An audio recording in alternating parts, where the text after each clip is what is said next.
Before we start, the Innovation Show is brought to you by Kyndryl. Kyndryl runs and reimagines technology systems that drive advantage for the world's leading businesses. With a unique blend of AI-powered consulting built on unmatched managed service capability, Kyndryl helps leaders harness the power of technology for smarter decisions, faster innovation, and a lasting competitive edge. You can find out more about Kyndryl at KYNDRYL, Kyndryl.com. I wanted to start today with many quotes from the book, Permission Denied. We are joined once again by the author of this book, Chuck House. Welcome back to the show, man. Pleasure to be here. It's great to have you back. And from last week's episode of the Innovation Show, which was with 3 other guests, I kept talking about you. I'll share a little excerpt of what we talked about and see what your thoughts are about this. So here we go. I'm reading this book, Permission Denied, it's called.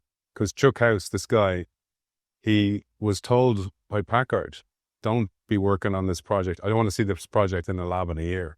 He interpreted it purposely. He selectively heard what he heard. And he said, okay, so you want it in the field in a year.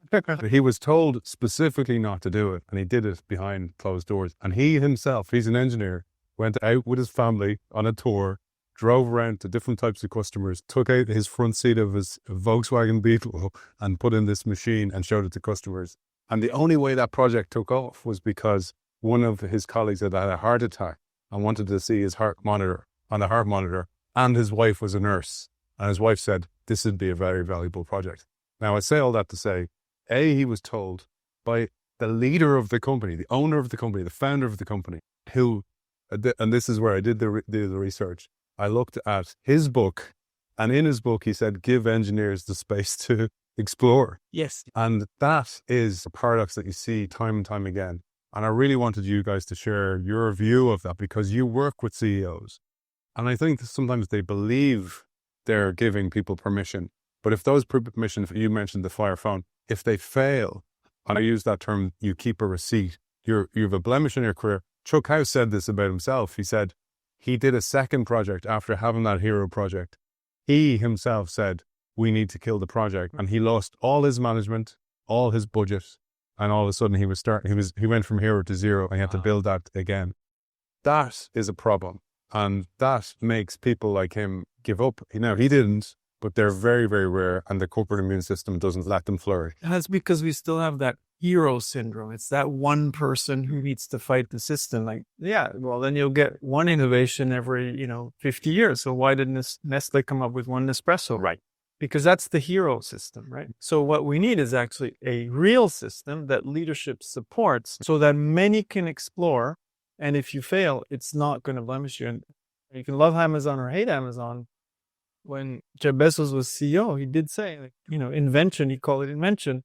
Success is invention. Like the flip side, you cannot do new things without failure. And then he would say, which is kind of crazy, right? The bigger we get with Amazon, the bigger our failures need to get. Otherwise, we're not going to move the needle. But what he didn't say, is people get that one wrong, everything starts with small failures. Until they get to a big failure, there's often very many iterations. But you mentioned that, right? The Kyndryl Fire phone team was not fired. They moved. They moved, and those engineers came up with Alexa afterwards. But what is interesting is you could actually audit a company to what extent they could embrace that resilience or that thick skin. You just ask, how do you conduct your after-action review? Do you write it down? To what extent you will share? So in a microcosm, and people wrote about it, and you're looking at booking.com, right? They do tons of experiments.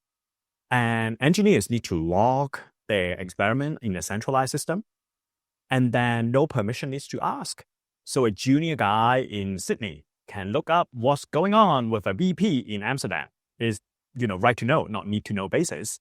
And so there are actually day-to-day habit we as external can help audit. And to what extent we are embracing radical transparency. Without transparency, there's no learning because knowledge doesn't flow around. Yeah.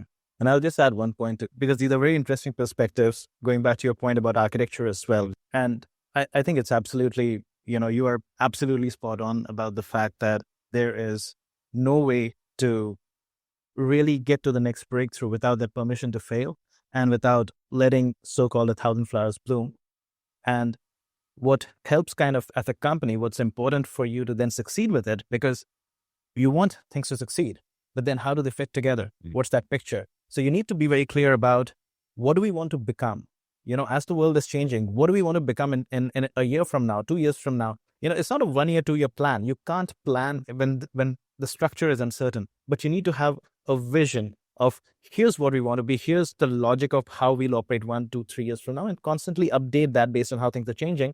But then as these experiments succeed, see how they align towards that, because you're not just chasing financial returns. And this is the only mild deviation from venture capital, where the portfolio model itself is sufficient. Here, you don't want just a portfolio, you want architecturally cohesive returns. And so you need to have that vision, that architecture of capabilities, and then say, okay, that maps back here. So there you go, Chuck. What are your thoughts on that, man? You captured the essence of what it was. No question about that. I was reading your post last night, and you have about 500 quotes of people, Galileo and Copernicus, and right on down through the list of people that have bucked the system. And the feedback you got was from many people that have had essentially the same experience. And I think you're playing to an audience that understands this issue. It's an issue that those of us that have lived it understand pretty well. Those that get in the way of it have all their good reasons. And the question is, how can you ritualize that in a more positive way for everyone? And that's why I wrote the book in the first place. And we're going to get to that. Chuck has just agreed kindly to do a part 3. You'll be sick of me, Chuck, by the end of all this as well, because I really want to share Chuck's Intrapreneurs Handbook because it's so, so valuable. But in this part, I'm really focusing on part 3 or 4 of the book here. There's so many lines and quotes that are just gold, and I'd love for you to elaborate on them. So I'll pull these out. I'm going to pick up the story here. Maybe you'll give us a bit of context, because you said here, you just turned down a job with AMD to build the same thing that now HP wanted. And while you'd been very nervous about the assignment at AMD, their reward package was disproportionately higher. And all of a sudden you wondered, have I made the wrong choice? Have I made a big mistake? Maybe we'll pick up the story there and you tell us what was going on at this stage. And the basic issue was I had been fairly successful at my division. We were 1,000 miles from headquarters. We didn't get observed all that often, so you had a fair amount of freedom. And within that Colorado Springs group, I developed a reasonable following, I guess you would say. I had credibility, and I was allowed, by and large, to pick my own project. And so I had actually gotten pretty used to that and was having a pretty good time and a fair amount of success for the company and for our own projects. And because we'd been fairly visible in the competitive space, my name got known elsewhere. And there's a phenomenon we call headhunters, that they find you and they solicit you. We just had that in college football here in the States. Big hoorah for some of the coaches. But anyway, the point was I got found by one of these groups. They introduced me to the founder of AMD, Applied Microsystems, which had spun out of Fairchild. The guy that founded it, Jerry Sanders, was a close colleague with Gordon Moore and Bob Noyce over at Intel. But his decision was, I'm going to copy what they're doing. And he actually fashioned a legal document that he could be the second source for some of Intel's chips. And then as these things have a way of happening, they got in a war and they didn't want him to have access. And the point of that all was there was a product line called Program Development Systems, was enabling the use of these chips. Basically, you could emulate how the chip performed and have a separate computer. You're actually writing the code for that, the microcode for the microprocessor in question. that if you could write it for your own microprocessor, you being a chip manufacturer, you had essentially a heads up leadership position. AMD all of a sudden didn't have access to the Intel chipset or to the emulators.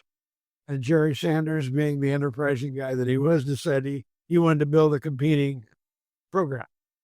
And so that's what they recruited. That's what they tried to recruit me to do. And this was competitive to a degree with logic analyzers, but it was a very different technology, much more software intensive. I was still pretty much a hardware guy. And I went and listened, and he's a pretty bombastic, tub-thumping kind of guy. And he made the offer pretty attractive. Hey, take a look out there in that garage. There's a Bentley and a Ferrari and an Aston Martin. I mean, my God, it was a lineup. And it also happened to be at a time that gas was pretty much at a premium.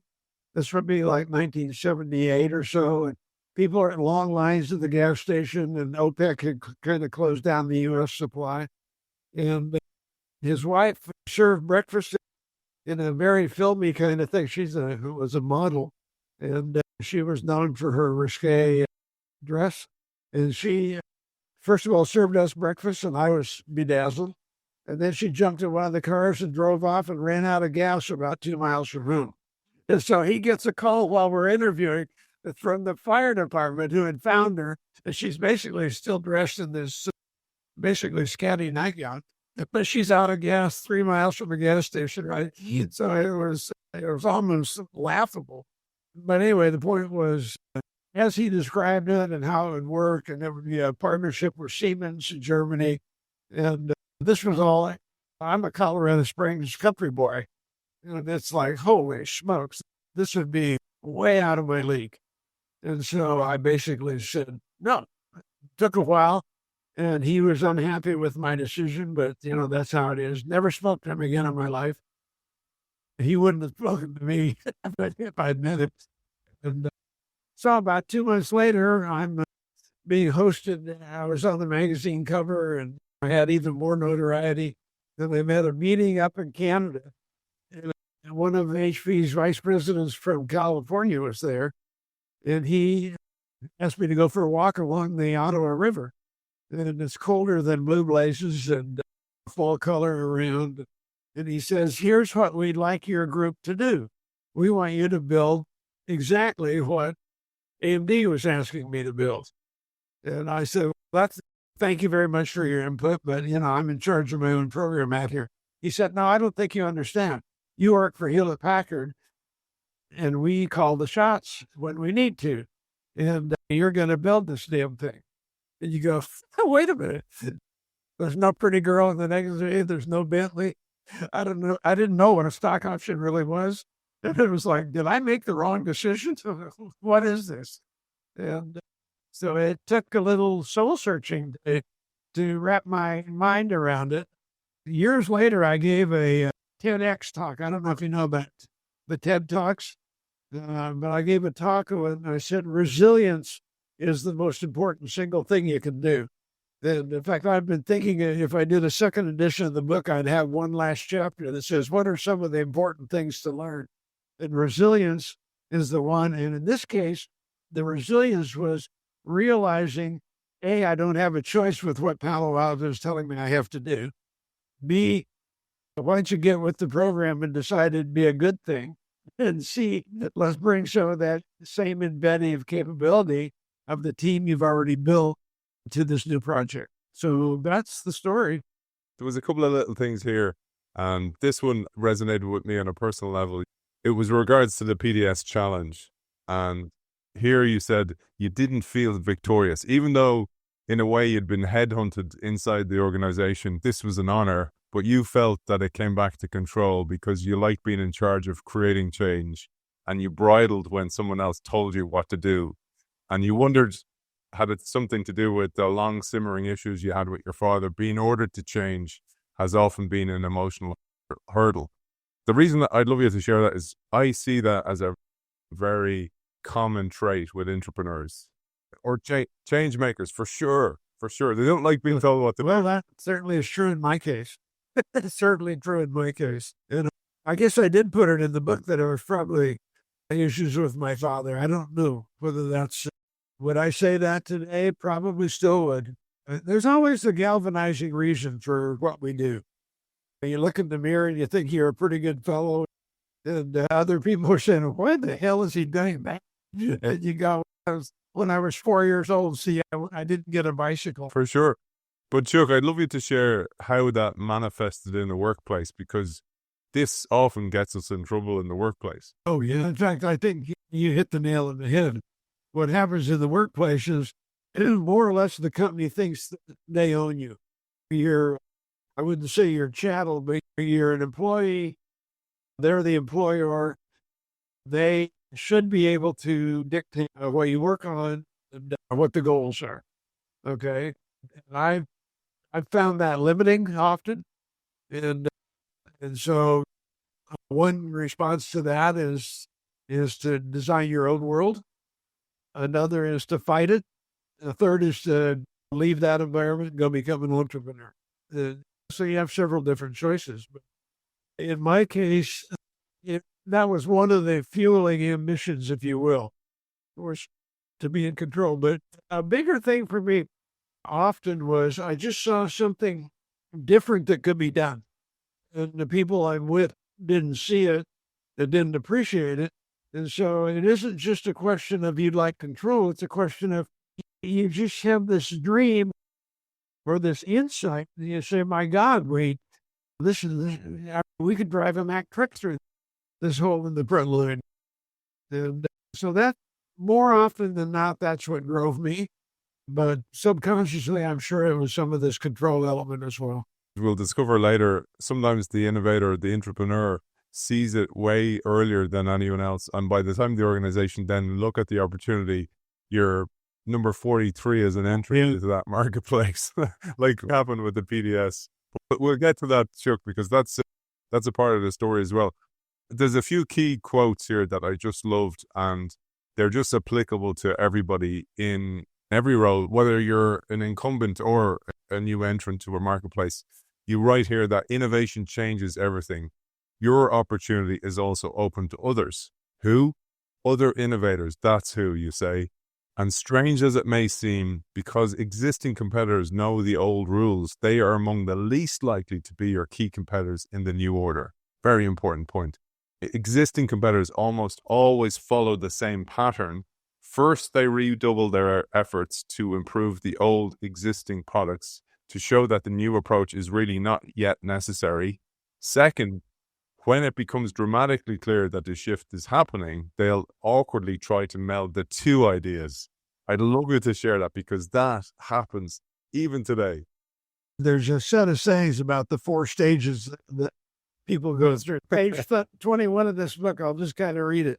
First, your original idea gets ignored. Okay. And then when they realize it's growing, it's seen as a threat. It's too radical. And so they try to stop it.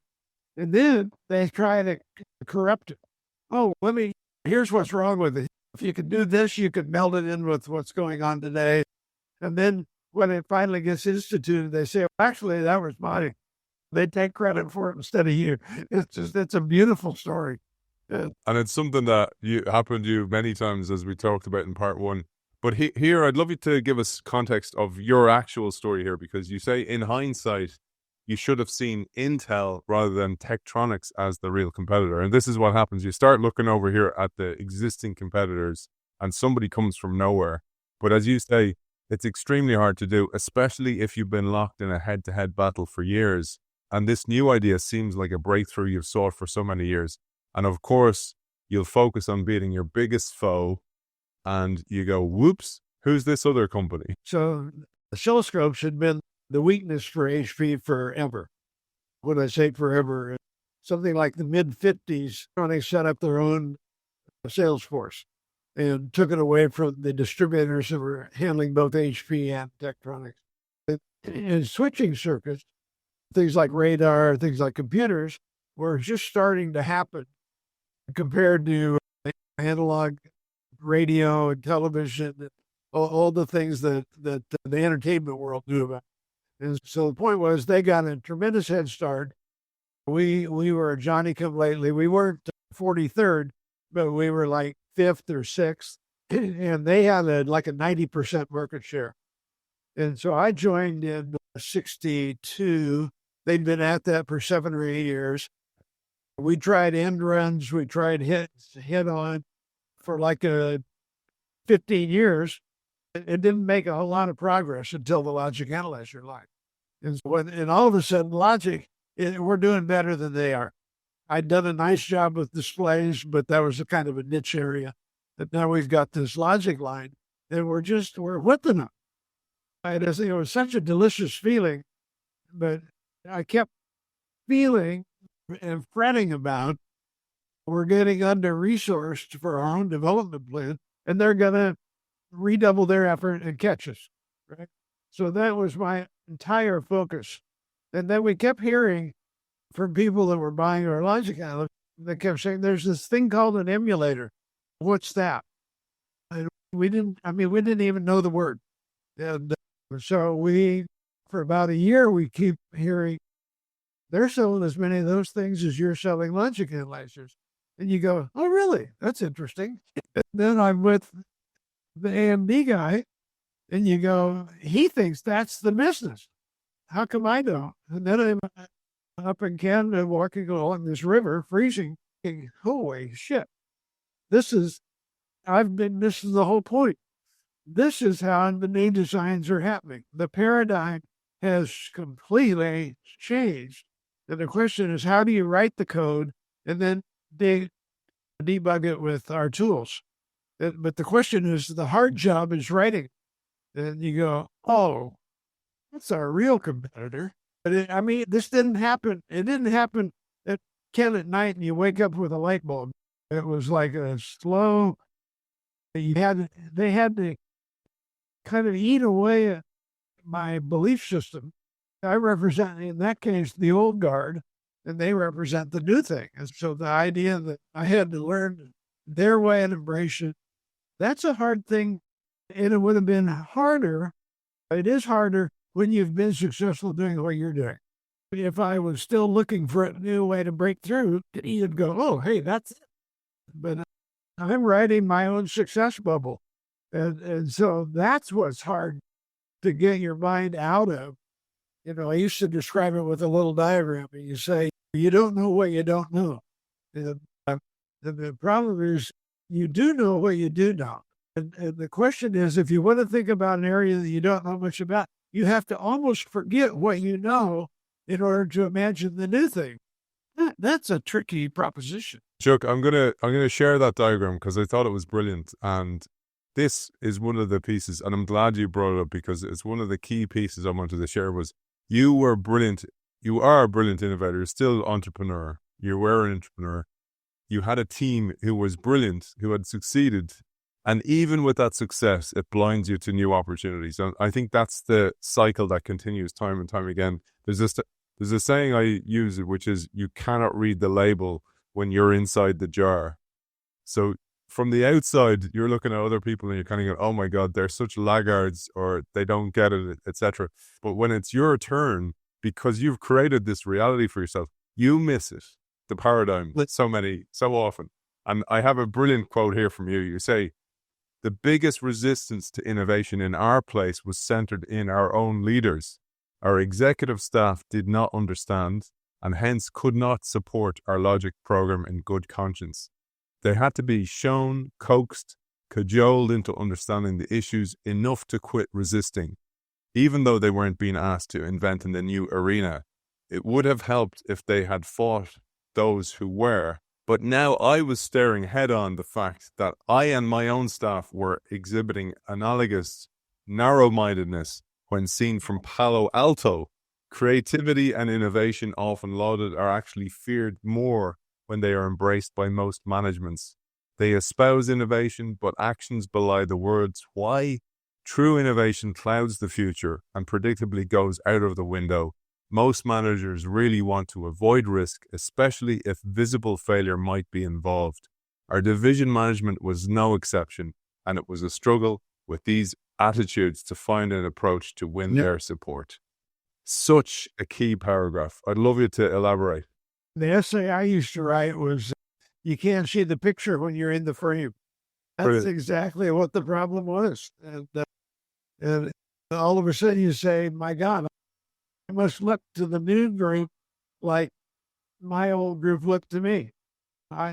We're the stodgy ones.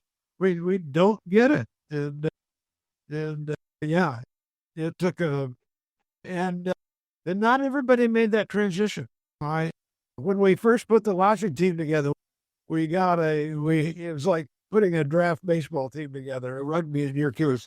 And all the old teams give you their cast-offs and their aging players and the new recruits that haven't yet made it. They don't really want you to succeed.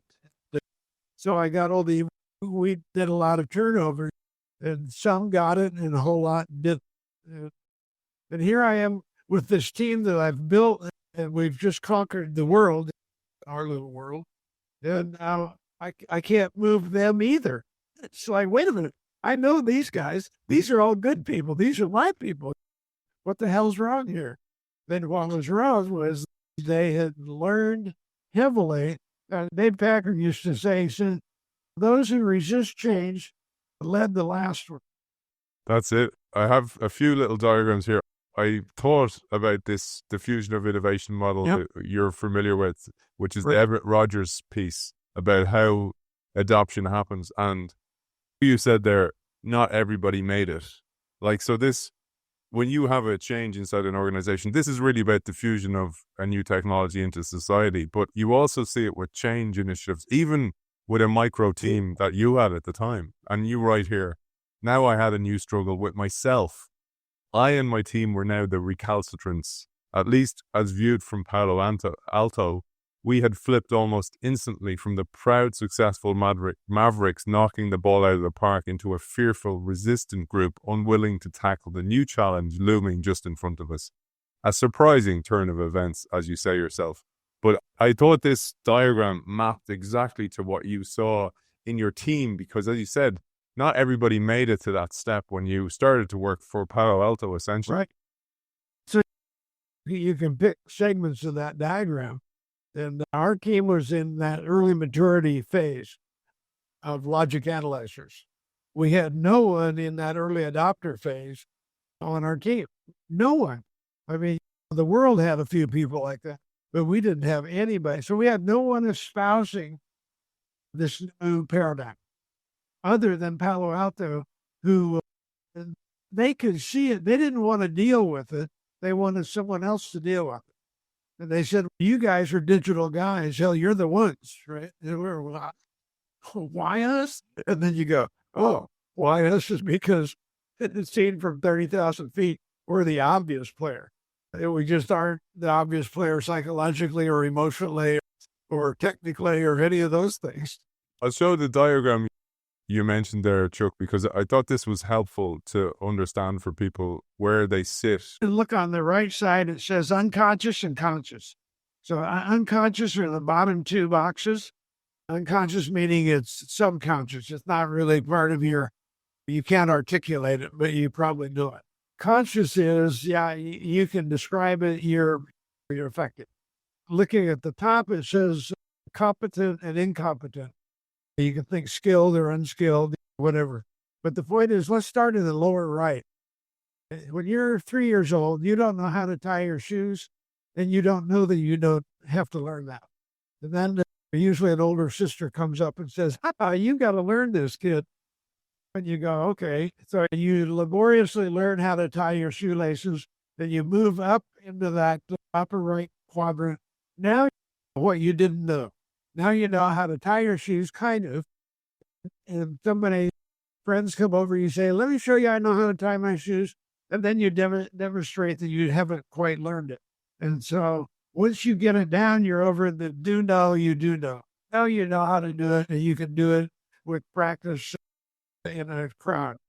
Okay. And then as time goes on, you get so good at those things, you go down to the lower left where you don't know any longer what it is you do know. You just sort of do it automatically.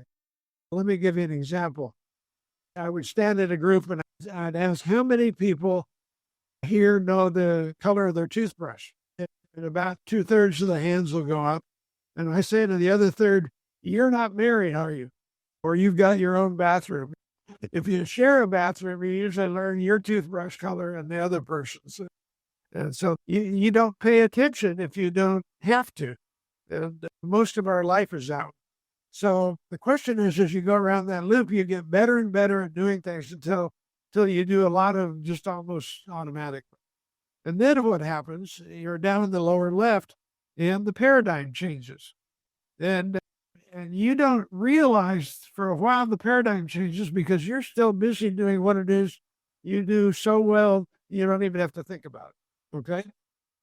But what's happened is the field has moved to the lower right. You don't know what you should know in that field at all. And so when they talk about jumping the chasm, you cited Evan Rogers and several others, or Jeffrey Moore for one, described jumping the chasm. The chasm is between the lower left and the lower right. How do you jump that chasm and imagine forgetting what you do know so that you can learn what you don't know gracefully? And that's the problem we were talking about. That's where we were trying to go from logic to PDFs. How do you learn this whole new thing and forget about what you had done because it's not relevant to the new case, and yet you know damn what it is, and it's built into your fiber. Brilliant job, man. That's beautiful. And I'm going to build on it because you say here many lessons might be drawn from such a chart. First, it is fair to observe that productivity improvements are usually viewed as moving from the upper right-hand quadrant to the lower left-hand quadrant. Right. The idea is to move a team from learning the initial concepts to practicing them and then shift to an intuitive, easy operational behavior. So you go from exploration to exploitation.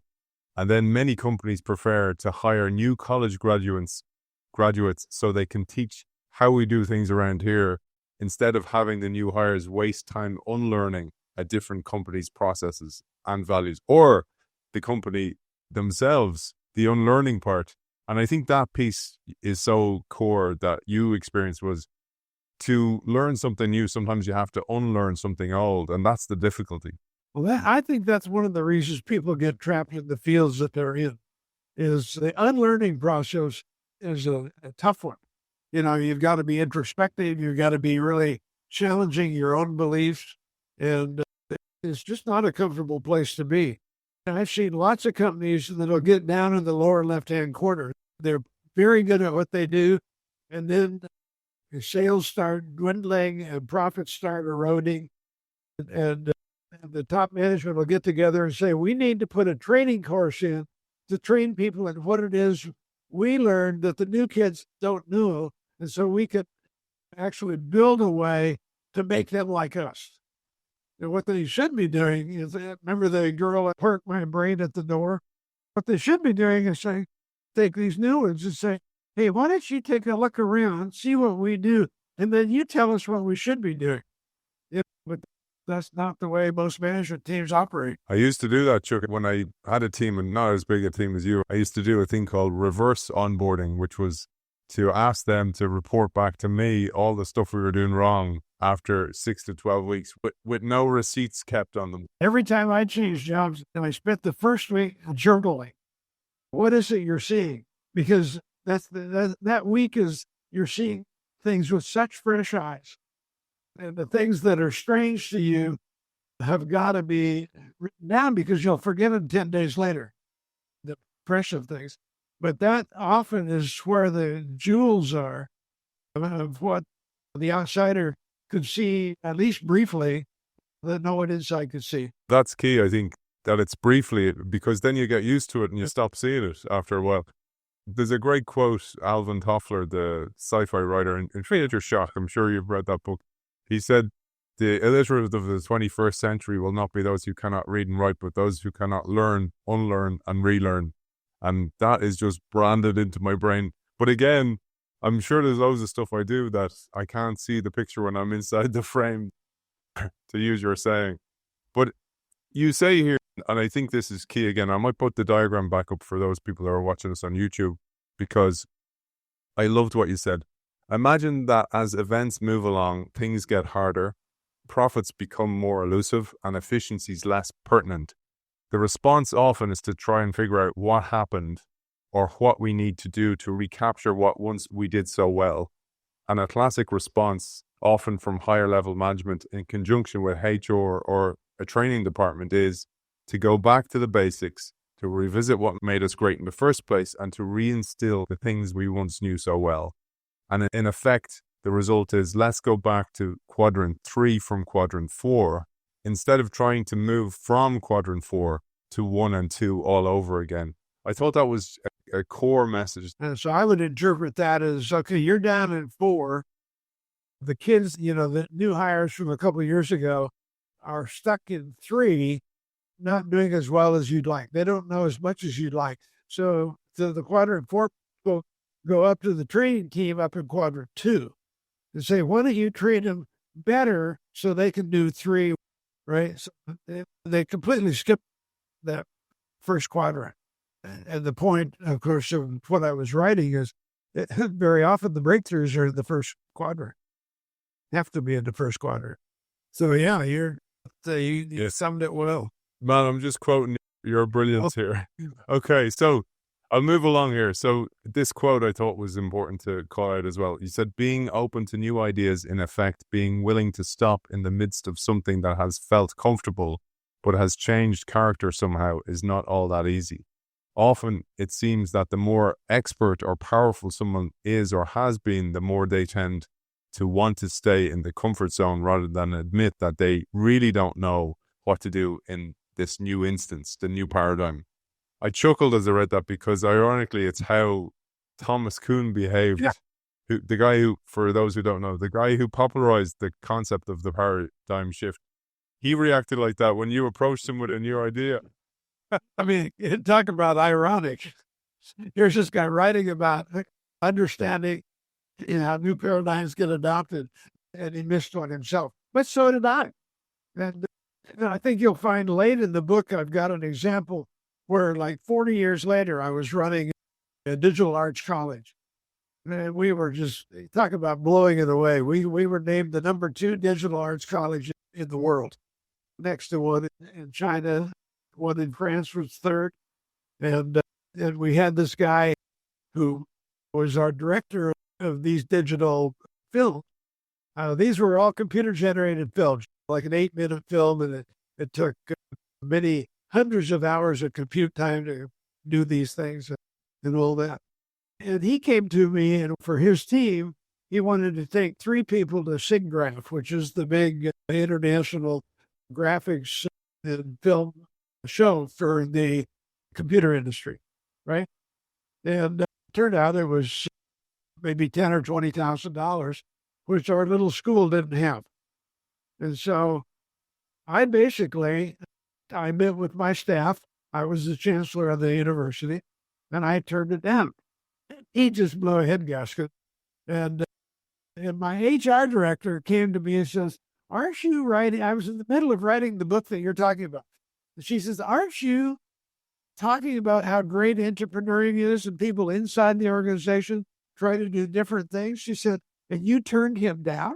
And I was sitting there writing this book about how intrapreneuring should work, and I have just been the chief violator of the whole premise. That's the point.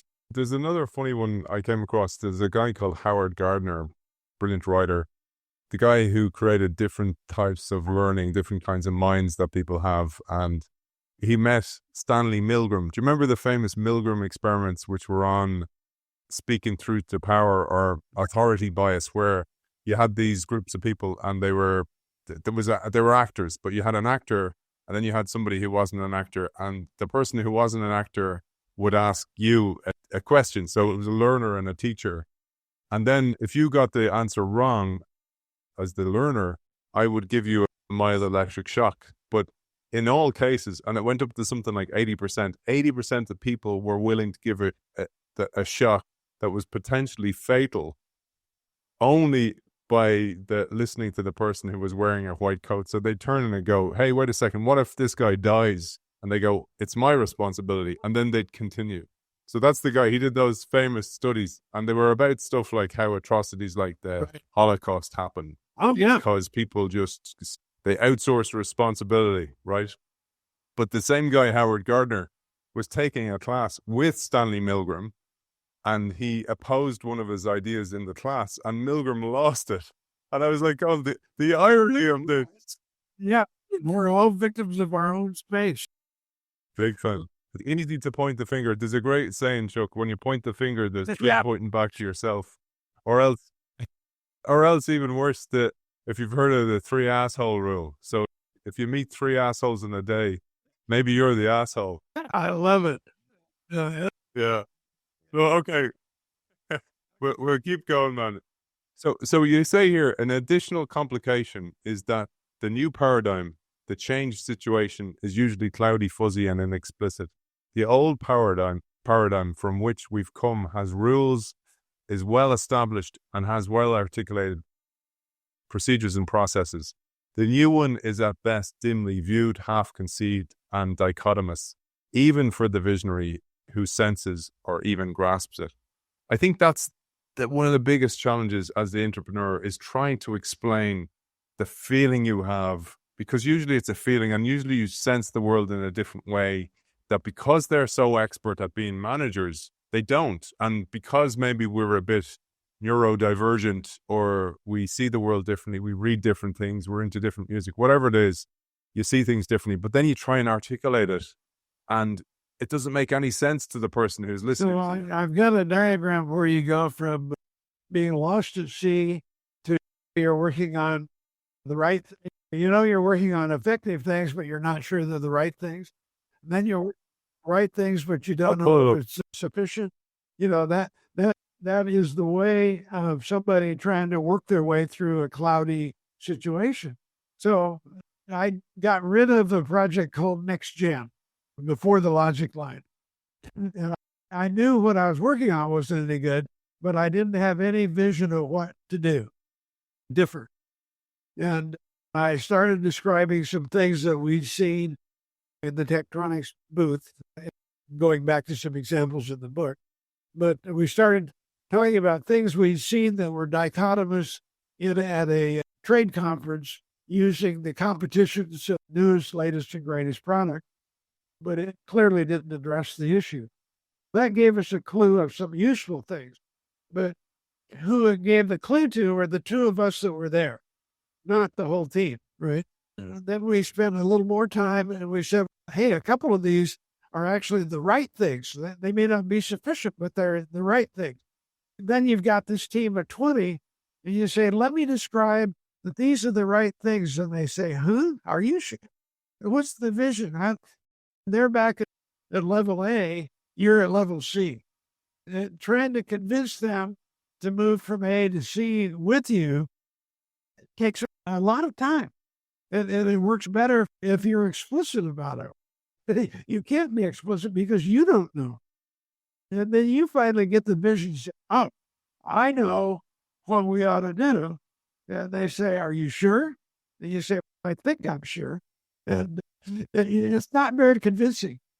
There's the doubting Thomases, the born skeptics, the people comfortable in their own domain are just, you have got to be kidding me.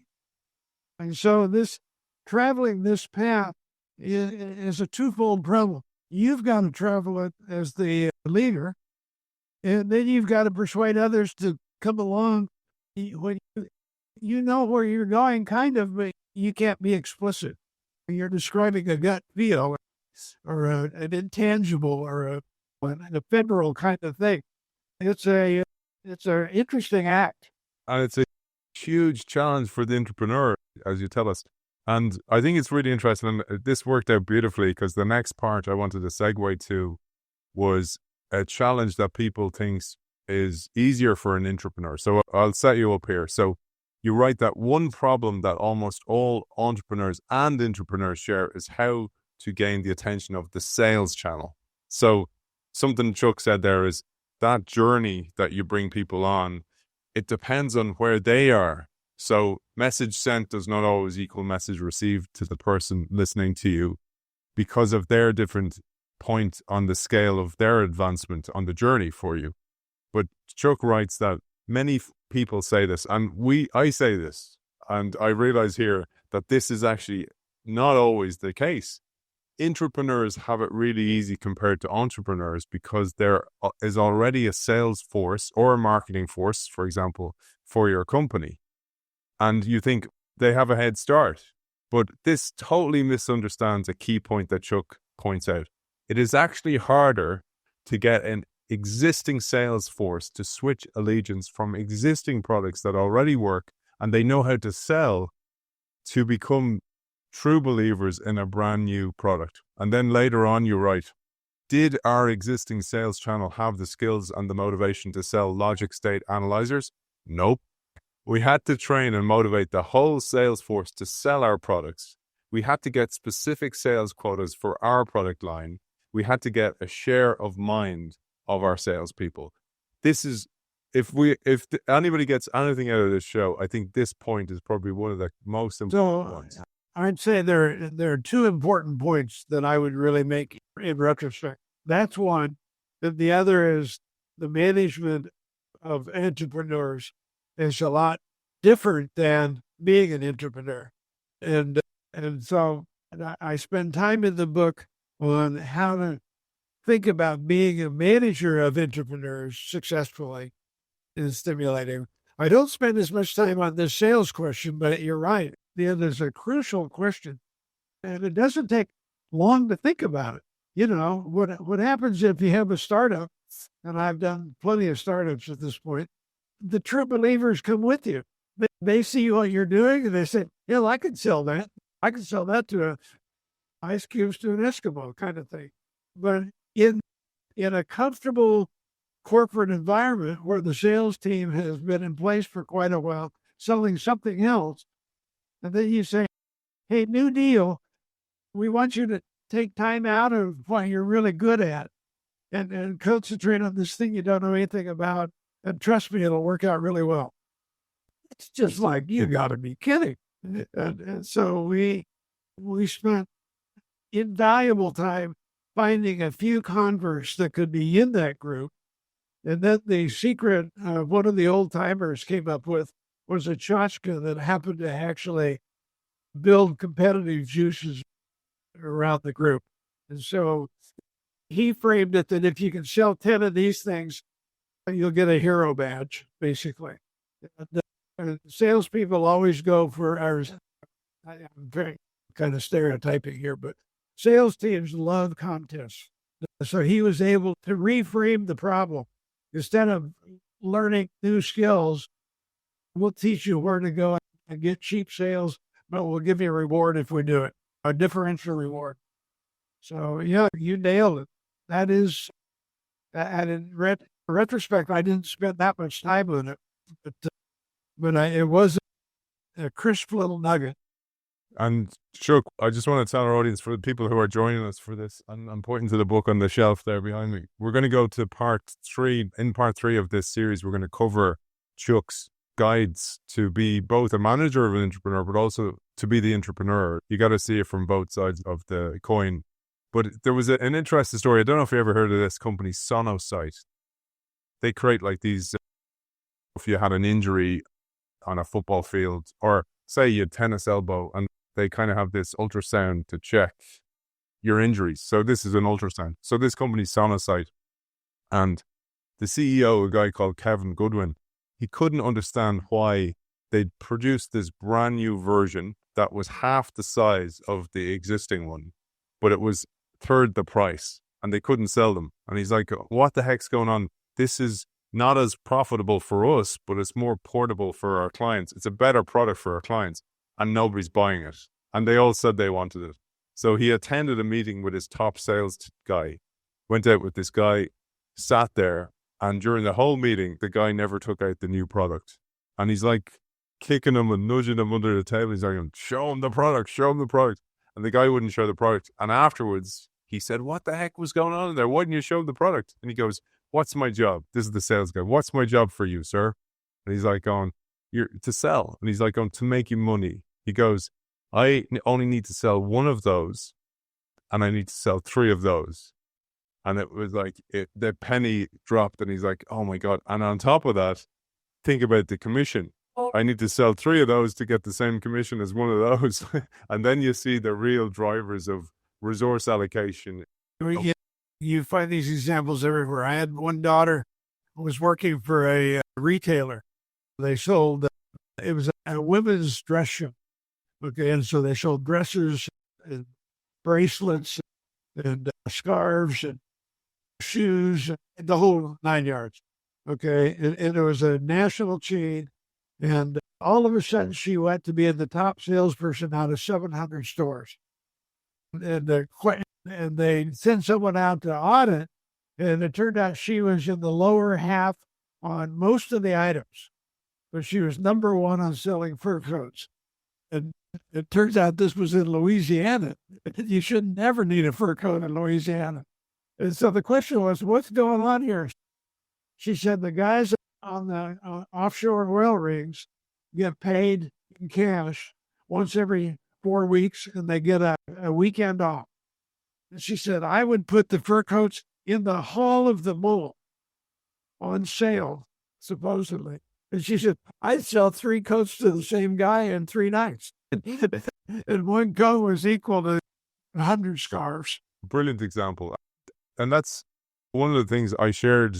You was running a workshop with a team, and I was suggesting that they needed to get out of the building more. And I told them the story of your team and a guy who just never really left his apartment, and he accidentally posted his passport. But I told them that story, and for those who don't know that, listen to part 1. But the importance of understanding your customer and your customer's habits there, like to your point of the before coats, that was understanding the ambition, when they have revenue, when the buying cycle is. This understanding is so vital Oh, to yeah. the success of Yeah. a product. And I had one tour, this was during the display days, when I was going through, I think it was Grumman on the East Coast, Navy fighter ship provider. And I didn't know anything about any of their product lines, but I'm going through it, and they had a bunch of Tektronix scopes that looked like they'd been stripped down. Then I stopped to look at them. I said, what's the deal here? They don't have attenuators. They don't have a way to adjust the voltage. How'd this happen? They said, we took all that stuff out. And I said, have you talked to Tektronix about it? Why would we talk to them? They said, why'd you take them out? It turns out they get in the way of the measurement, and they had a couple of technical reasons. And I'm like, so back home, like a year and a half later, on an entirely different project, I'm building a display. And I thought, we don't need that stuff, do we? And that's how the display happened without being a scope. Brilliant. You're just understanding the stuff you don't need is important, yeah. There's another important point I pulled here, and for our audience, I thought it was important to share, because sometimes what we think is innovation is just updating or an incremental improvement. Because this is when you're on the plane. I think you were coming back from Canada here, and you sketched diagrams, and a different perspective occurred to you as the plane neared your destination. Actually, all the technology and approach of the HP 1600S was virtually unchanged from the HP 1601L. So I'll let you fill in the gaps here. But it seemed different because it had been 2 years later. There was new cabinetry with connections back to true scopes, and there was much more capable features. But it was essentially identical in terms of circuit technology, user interface, display, and signal connections. To the customer, it was refinement, not breakthrough. And you say, no one looks far ahead if they feel behind the power curve, giving all their attention to gaining traction in the tough environment of the moment. There's a lot in there, but this idea of being stuck in the cycle of just gradual improvement and thinking this is great, but the customer doesn't really care. Yeah, so the situation you're describing, or that I was describing, was we had been, let me just think about it, from probably early 72 or 3 until maybe 76, we were building variants of the first logic state analyzers. And so we had changed the package from being inside a scope as a scope plug-in to being a standalone, like our portable scope. We had expanded the memory depth. We'd expanded the channel count. We'd made a lot of improvements based on what customers wanted. And we mistakenly, or at least mistakenly, the way I viewed it on that plane ride, were treating that evolution as a two-phase move. Phase one was the first stuff we did, and then we learned a lot, and we improved it significantly and did it again. But in truth, it was all the same technology driving it. The same technology in terms of screen interaction, in terms of the inside signal capture, etc. And then we had the inspiration. We're helping people design with microcomputers. Why aren't we using them inside our own products? And that generated a whole new wave product line. So we were calling phase 1 and 2 the first one, and then phase 3 and 4 with the new one. Then if you backed off 30,000 feet, or even actually several tens of feet, and you looked at them, they all looked the same. I had 2 phases, not 4. And once you looked at it that way, then it was easy to see this PDS thing that I'd been ordered to do that I couldn't hardly get my arms around. I saw that as the logical third phase. And I think I've got a picture of 3 phases of scopes and 3 phases of these products. Maybe you could show that. So the one on the left basically had toggle switches for setting the controls for how many channels. It was wrapped in a portable box that looked just like a portable oscilloscope at the time.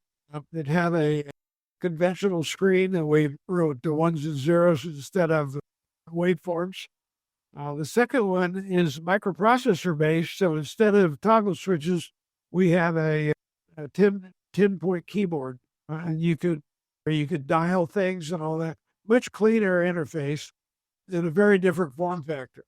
And then the PDS was actually in a computer terminal, actually a computer console. And so it's got a full ASCII keyboard, just like any typewriter. It had soft keys across the bottom of the screen. The screen was most of the big display area because you're reading text, you're not reading little numbers.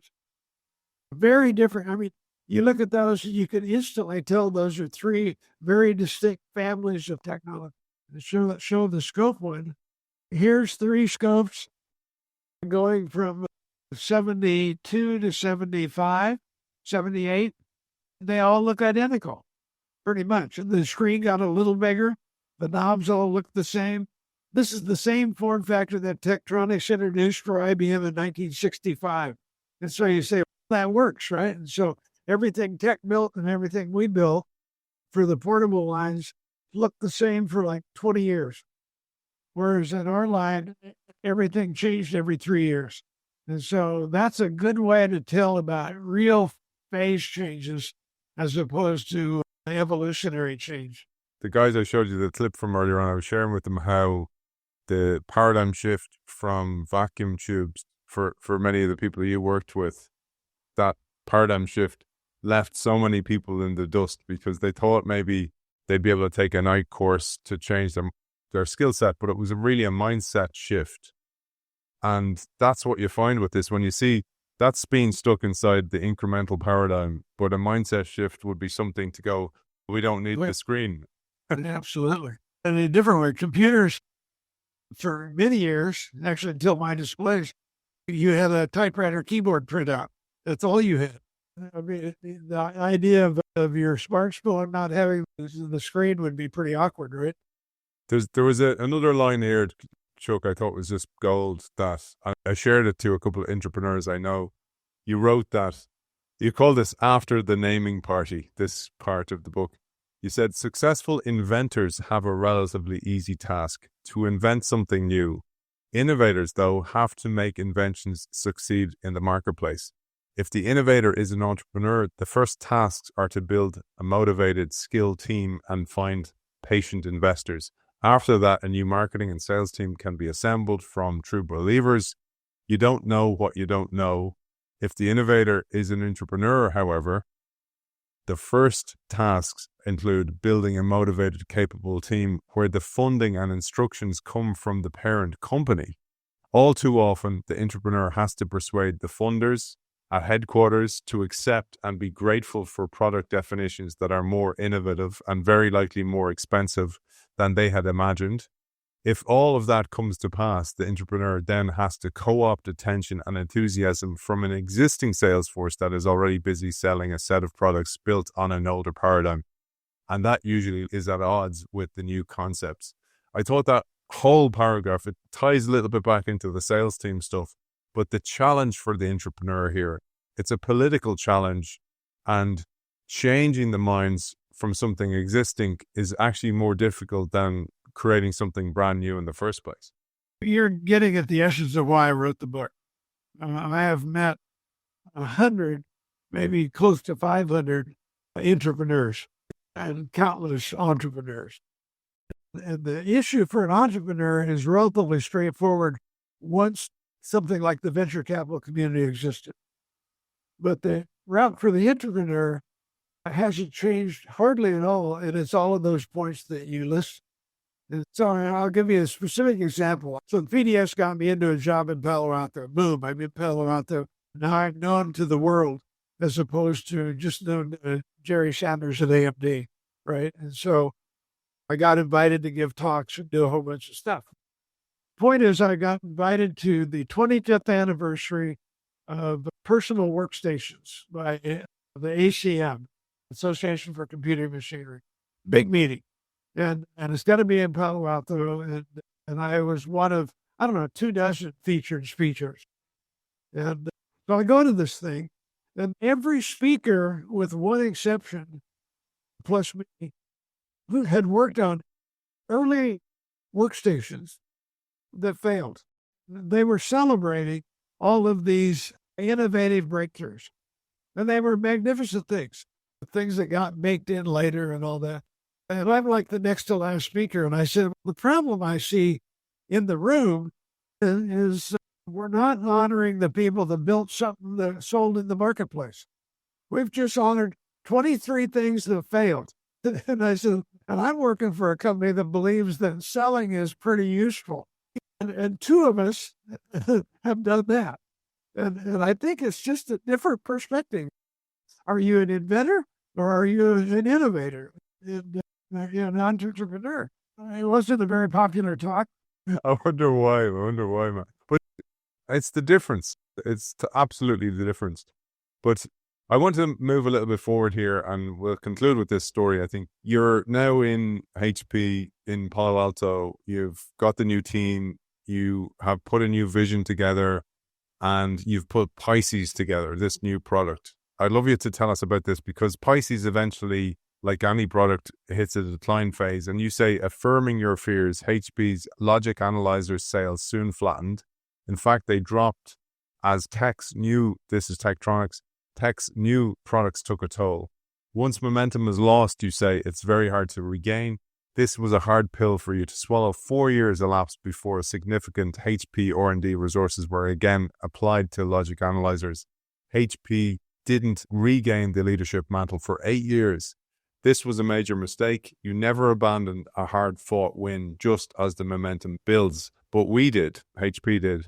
The philosophy behind this error was a legacy of Hewlett's decentralized belief that each division can autonomously choose its R&D programs. I thought that whole piece, there's a lot in it, but it's important to understand how sometimes the rules you write as the organization can actually backfire. So let me put a little context on what you said. We were in Colorado Springs. We were part of the scope division. We had separated out to be a separate reporting division onto the main corporate spreadsheets, if you will, quota setting and all that. But we had what I would call a site management team, site being SITE, the locale. So we had the Colorado Springs management team managing displays, scopes, and logic. I'd started 2 of the 3. They were the profitable pieces of the 3, but scopes was still the concern of Palo Alto because of Tektronix. We had not really blended Tektronix. And so here's this line that I'm afraid is going to get cannibalized if we have to follow Palo Alto's lead and take the logic team to build Pisces. Okay, which we had to do. Okay, so what happened is 2/3 of the logic team moved over to do Pisces. My sentiment with the locale management team was you ought to take most of the resources at the scope line, which has been dog meat now for 22 years or 24 years, and say, look, that battle isn't worth fighting a whole lot longer. And we need to reinforce the logic team that we're pirating. Okay. And they chose not to do that. And Palo Alto's stance was, you guys in Colorado Springs are able to manage your own destiny, best wishes. And if it was a truly strategically managed thing from Palo Alto, they would have said, what are you thinking? And of course, what they were thinking in Colorado Springs was, look, we just put a major second generation logic line on the street. It's selling extremely well. Why can't I rest on my laurels? It'll work. Well, Tektronix, meanwhile, is saying, Jesus, those guys took it right out of our hide. We're going to try and whip it again. And so to put numbers on it, we were doing probably $50 million a year in logic. Pisces looked like it might do 150, but it was only doing like 10. We only had the initial salvo. Displays are doing maybe 20, and scopes are doing maybe 100. So you can take that 100 and say, look, download some of that to the 50. What happened was Tech basically took the 50 we had in logic and smothered it. That it declined almost 50%. Now, not only have you lost the actual sales and the profit from them, you've lost the customer mindset. Customers used to, oh, the current leader now is Tektronix, just like they were in scopes. So all of a sudden, they're back in the driver's seat on both scopes and logic, and the logic has completely lost its momentum, and all of the entrepreneurs have moved over to Pisces. Now, Pisces itself went on to become a couple $100 million line. In terms of corporate's view, it was great. But its competitor was Intel, not Tech. So Tech didn't get damaged by us, and they could have been. Intel did get damaged, which was good in its own right. But my view was, my God, we squandered something that was just crazy to squander. And of course, the problem I had was my emotions were still with the logic line. So I'm sitting there, you've just killed my child. Yeah. But that's something I discussed again with Alex Osterwalder, Sandeep Paul Chowdhury, and Howard Yu, and last week's show, because you also did kill your own project, where with the second project after the display, you decided you were going to kill it. But it's very hard to kill projects. And I wondered how you went about that in HP. How did you do so, other than the way you did? Was there some format to do that? If you did it, were you frowned upon? Did they blacklist you? How did it work? A lot of projects die of their own weight. You've got a schedule, you've got a budget, you've got a set of features you're trying to hit. That's the project definition, okay? And you have an annual review, if not more often. You had an annual review from Palo Alto. You had a quarterly review from your own team or your own management area. And we would draw diagrams. I think I had a Brennogram in there somewhere. And a Brennogram allows you to see, how are you doing? Are you spending a lot of money and making no progress on the schedule? That's a bad idea. Are you spending just a little bit of money and making great progress on the schedule? Terrific. And so a lot of projects might go 3 reviews with no schedule progress. And then people start saying, what's wrong here? And so a lot of them get killed in those kind of reviews. That was what was going to happen to displays. We didn't have any sales. We didn't know where you might even sell it.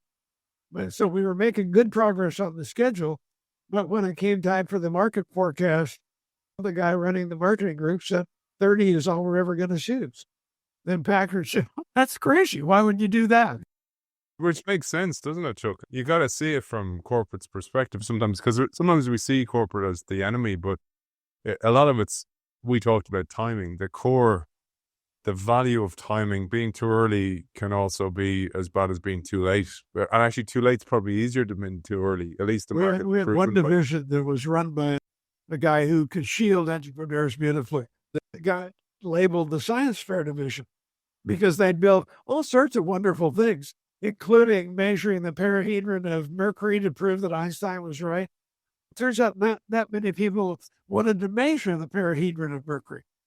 Corporate didn't like that one. You need to have a balance in all this thing. Well, a lot of projects got killed because all of a sudden the numbers really don't work. The schedule isn't working. The market doesn't look like it's there. You can't master the technology or some esoteric thing. And in the case of the one I canceled, my conclusion was we were building as an answer to the big box for electronics. And my conclusion, standing in their booth, was their big box was going to be a failure. And I didn't need to follow that. And we're sure down substantially true. Yeah, it's tough, man. It's a tough thing to go and kill something. I just wanted to tip the hat to how successful. I mean, this is a product that you worked on. You wrote that in the year 2000, Logic Analyzer revenues reached sales of $250 million. It had been a $6 billion revenue market for over 4 decades, 60% of it garnered by the Hewlett-Packard and Agilent teams. And you mentioned to me as well, Agilent, a lot of people don't know that's a HP spin-off. Oh, yeah, a lot of things. yeah, right. What you know?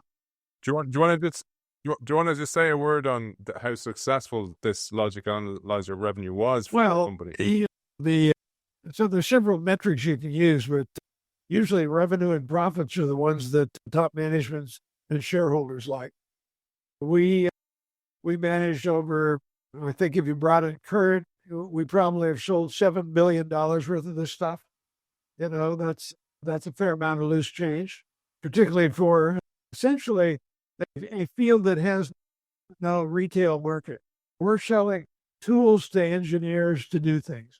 We're not selling to consumer markets or anything like that. $7 billion is not chump change. We in general earned on the order of 16% net profit. 16% gross profit, which is pretty heady. The PC world would typically be gross profits in the 3 to 4% range. So we felt pretty good about it. And Palo Alto felt pretty good about it, which was, I suppose that's how I got the assignment to go to Palo Alto. Yeah, too successful, man. As you say, it was a kind of Pyrrhic victory for you. There was a part I thought was really important, which is how silos form. And I pulled a little quote here to give it context, and I'd love you to fill in the gaps here. You wrote that in order to create Pisces, our team took advantage of a historic strength in HP. HP's wildly decentralized divisional organization was a legacy of Hewlett's belief that small, nimble teams, unhampered by corporate strategic plans and rules, were best at contribution, creativity, and market success. I thought this was important. Hewlett's expectation was that divisions would share technologies. If you knew somebody in another division with a device or a component or a process that could help you, you could ask for their help, and it was expected that they would grant that help. Parts in production could be transferred at factory cost for your own new design, and products under development might even be done jointly if both parties agreed. For the most part, they did agree. But here's the important piece. So I think this has happened to anyone who's been an entrepreneur. As groups evolve, the rules change somewhat. You were collegial within your own group, but not so much with other groups, and particularly if they're taking your resource allocation. So you're building, for example, chips or some type of component for the business internally, and somebody's asking for it, and now you're like going, I have targets to achieve over here. If I don't achieve those targets and be collegial here, so sorry, buddy, you're on your own. So those kind of dynamics play out and can go against their entrepreneur who's trading a lot on favors and goodwill. Oh, yeah. So all those passages, I remember writing that. I remember living that. And the reason I got the job at Palo Alto was because we were successful at that. We melded technologies and product pieces from 14 divisions out of 91 to build Pisces. In other words, we were borrowing everywhere, cobbling all this stuff together. So the first secret that Palo Alto noticed about my team's leadership was that we were able to fashion a system out of disparate parts that different people had. And the question was, how are you able to construct that system and make it work? A, and B, how did you persuade those people to be part of the team, given that they had their other tasks? Okay. Now, the problem was it wasn't always smooth sailing. And I'll use the disk drive division as the stalking horse. So the disk drive division was building these big washed disk drives that would be 10, 20, 50, 100 megabyte drives, big whirling disks. These are 12-inch to 15-inch platters. And about that time, the Winchester drive came out from IBM, which was a small, lightweight, relatively minimal disk in terms of memory content, but had some features that it didn't look like a wash tub. It was more like a benchtop kind of product, okay? And we wanted that. So we voted for that, and they agreed to supply some for us. And then it turned out that the product they were building it for was a product HP called Amigo. And Amigo was a technology failed. So they were selling maybe 100 a month to their division that defined what they built. They're selling 300 a month to us. Okay, so all of a sudden we're the tail wagging the dog, and we're telling them about features we want included, the evolution we want, and fixes we want. And they're like, "Now wait a minute, our real customers, this one over here, they aren't buying anything, but you aren't our real customer." Okay, so that was problem one. All right. And in fact, they at one point threatened to stop us. And so this caused a little bit of Palo Alto angst. I went into the disk drive business. I set up my own division of disk drives. I was given an opportunity to not do that, but a fairly big meeting, and they were given an opportunity to be more collegial. And so anyway, it all worked out. But then we put this damn thing on the market. And the structure of our design was that we were building a shared controller system, which was the first one of its kind. No computer company had built that yet. This was something that basically the Unix operating system allowed, but all the major computer players were still building proprietary systems. And so we had this thing, we had up to 6 terminals running with one disk. So it's a shared disk environment. It's a terrific cost saver compared to a disk for terminal, which is what the model was. The problem was if the disk wasn't reliable, you shut all 6 developers down, right? And it turned out the disk wasn't very reliable. And so we've got this wonderful system out there that is crashing design teams like crazy. So I wound up doing a study of failure rates around the corporation and discovered that the computer group failure rate as a group was 10 times worse than the instrument group. 10 times. And so I'm basically building to instrument group standards, and they're building the computer group standards. And they're making me look like the dumbest guy in the world because my stuff is failing at a rate nobody in the instrument group ever had. And we were called on the carpet. I mean, we had to go to Palo Alto and explain ourselves, and explain it to all the quality assurance people. And it was a real pain. And so the way I dealt with it, I said, they're just terrible. And let me explain how terrible. And so I put up these graphs of how terrible the entire computer group was. Oh, man. Now I had not just the disk division mad at me, I had everybody mad at me. So it was terrific learning. It changed the computer group approach to quality. But it took a couple of years while I was persona non grata. What you do for the company, I mean, that was the thing when you did the display. There's a quote in Packard's book about you, and it says, you say in that quote, I never considered I could have possibly got fired. I was doing what was best for HP. The same with calling out shoddy disk drives. you're doing what's best for the company, but somebody inside the company now, you have a target on your back and you're kind of going, who are we working for here? I just find that stuff incredible. And it all went well in the end. HP and its spin-out test company Agilent sold $6 billion of data domain equipment, fueling incredible designs of almost every digital electronic product that society uses today. I thought that was just a nice way to tip it off. And there's loads of personal stories in there as well for people who like the personal story, a lot of challenges you've been through, Chuck, as well. And it's important to recognize that as well, because you both managed to be an entrepreneur and create amazing products and manage a lot of personal challenges along the way. You went through a lot, and it's a great story, and I'm so delighted to share it with people and get it out there. The book is Permission Denied, Odyssey of an Entrepreneur, behind me on the shelf there. Great read, highly recommended. Available on Amazon, available on Lulu as well, and I'll link to that. For now, for the end of part 2, author of Permission Denied, Chuck House, thank you for joining us. You bet. Thank you. Take care. Thanks once again to our sponsor, Kyndryl, who run and reimagine the technology systems that drive advantage for the world's leading businesses. With a unique blend of AI-powered consulting built on unmatched managed service capability, Kyndryl helps leaders harness the power of technology for smarter decisions, faster innovation, and a lasting competitive edge. You can find out more about Kyndryl and the Kyndryl Institute at kyndryl.com or kyndryl.com/institute.